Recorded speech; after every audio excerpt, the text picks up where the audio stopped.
साहेबाचं काम लय महान आहे, महान आहे. साहेबाची दुनियाभर गाज आहे, गाज आहे. काल 4 जण सोशल मीडियावर अशा प्रकारे ओरडत होते. म्हटलं नेमकं साहेबांनी गाज होईल असं काय काम केलं.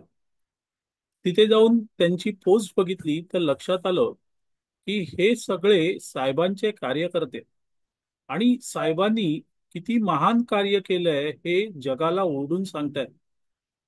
ते सगळेजण साहेबांच्या त्या महान कार्यासमोर नतमस्तक होताना किंवा झालेल्या मला दिसले. मलाही आश्चर्य वाटलं की साहेबांनी नेमकं असं महान कार्य काय केलं. सध्या तर युद्धाचे ढग दाटलेले आहेत. आजूबाजूला युद्धाचं वातावरण आहे आणि साहेब युद्ध प्रत्यक्ष तर खेळू शकत नाहीत, कारण आयुष्यभर त्यांनी प्रत्यक्ष युद्ध कधीच केलं नाही. हा, त्यांनी एक दोन चाली रचल्या आणि त्या रचलेल्या चालींवर त्यांना महान स्ट्रॅटेजिक किंवा चाणक्य म्हटलं गेलं. या ज्या चाली त्यांनी रचल्या त्यातल्या अनेक चाली प्रत्यक्ष त्यांच्यावरच उलटल्या होत्या. पण तरीही मीडिया या साहेबांच्या मागे होता आणि त्यामुळे साहेब महान झाले. त्यामुळे आता युद्धाचे ढग दाटलेले असताना साहेबांनी नेमकं महान कार्य काय केलं हे समजायला मार्ग नव्हता. सरते शेवटी न राहून त्यांच्या पोस्टवर गेलो. सध्या जे काय होतं ते सगळं सोशल मीडियावर होतं आणि त्यामुळे सोशल मीडियाला पर्याय नसतो मित्रांनो. त्यांच्या पोस्टवर गेलो तर पोस्ट दिसली की साहेबांमुळे स्त्रियांना भारतीय लष्करात स्थान मिळालं. आणि ही पोस्ट अगदी टाइम बघून टाकली गेली होती. युद्धाचं ब्रीफिंग करायला भारतीय लष्करातील 2 स्त्रियांना मोदींनी पुढे आणलं होतं. सोफिया कुरेशी आणि भूमिका सिंग अशा या 2 स्त्रिया पुढे आल्या होत्या. आणि त्यांच्यामुळे संपूर्ण जगाला नेमकं कळलं की भारताने पाकिस्तानची कशी ठासून मारलेली. आता ही संधी साहेबांचे कार्यकर्ते सोडतील का? कारण संधी साधूपणा करणं हा साहेबांचा स्वभाव. आणि त्यामुळे कोणतीही संधी साधायची असते हे साहेबांच्या कार्यकर्त्यांनाही साहेबांकडून मिळालेलं प्रशिक्षण. त्यामुळे एकंदरीत बघायला गेलं तर साहेब आणि त्यांचे कार्यकर्ते असे एकमेकात मिसळलेले. ही संधी साधून साहेबांच्या कार्यकर्त्यांनी सांगून टाकलं की लष्करात भारतीय स्त्रियांना साहेबांमुळे स्थान मिळालं. साहेब संरक्षण मंत्री होते त्यावेळेस त्यांनी भारतीय स्त्रियांना लष्करात स्थान दिलं. आणि त्यामुळेच त्या कुरेशी किंवा सिंग या दोन महिला आज जगाला भारताचा पराक्रम सांगतायत.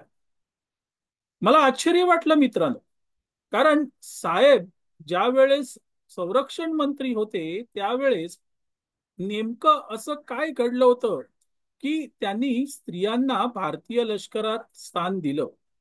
कारण त्या अगोदर अनेक स्त्रिया या भारतीय लष्करात होत्या.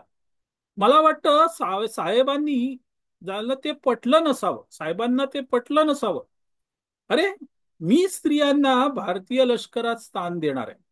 आणि या स्त्रिया अगोदरच कशा आल्या? डॉक्टर माधुरी कानिटकर यांचं उदाहरण तर सगळ्यांसमोर आहे. त्या 1983 साली भारतीय लष्करात होत्या. तरीही साहेब ज्या वेळेस संरक्षण मंत्री झाले त्यावेळेस स्त्रिया होत्या. पण साहेबांनी ठरवलं असावं की या स्त्रियांना माझ्या अगोदर कसं स्थान दिलं गेलं, हा क्रांतिकारी निर्णय मी घेणार आहे.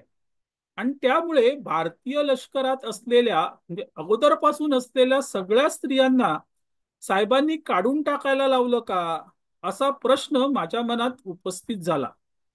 आता तशा प्रकारे भारतीय लष्करातल्या सगळ्या स्त्रियांना काढून टाकून साहेबांनी नव्याने स्त्रियांची भरती केली का, हाही एक प्रश्न होता. असो, साहेब अचानक महान झाले आणि त्याच वेळेस मला महाराष्ट्रातले समाजसुधारक ज्योतिबा फुले आठवले. साहेब नेहमी शाहू फुले आंबेडकर म्हणतात आणि त्यामुळे साहेबांना कुठेतरी आपण फुल्यांसारखं काम करावं, कार्य करावं, आपलंही नाव व्हावं असं वाटत असावं. त्यातच मध्ये पुण्यात झालेल्या एका कार्यक्रमात साहेबांना फुले पगडी आणि गोंगडी असं नेसवण्यात आलं होतं. आणि त्या दिवसांपासून साहेब म्हणजे प्रत्यक्ष फुले असं त्यांच्या कार्यकर्त्यांना वाटणं स्वाभाविक होतं. त्यातच कोणीतरी इंग्लंडचा राजा राणी आली होती, राजा आणि राणी आली होती.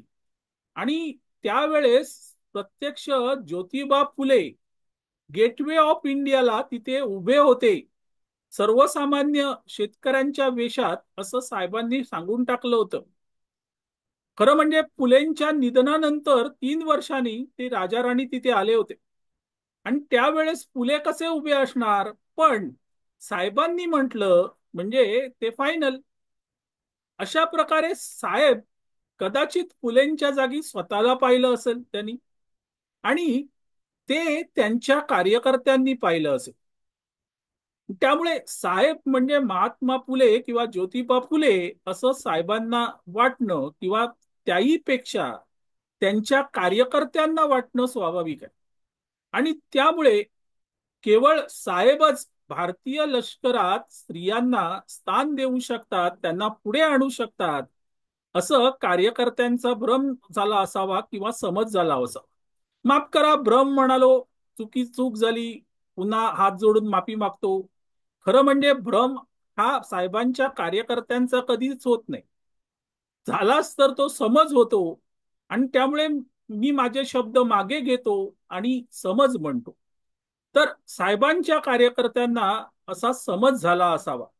आणि त्यामुळे साहेबांच्या कार्यकर्त्यांनी ऐन युद्धप्रसंगी साहेबांना चक्क महाराष्ट्रातून देश पातळीवर आणून ठेवलं.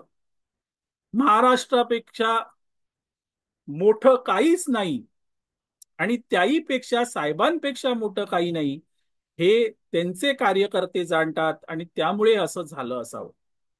आता काय खरं काय खोटं हे साहेबांचे कार्यकर्तेच जाणो.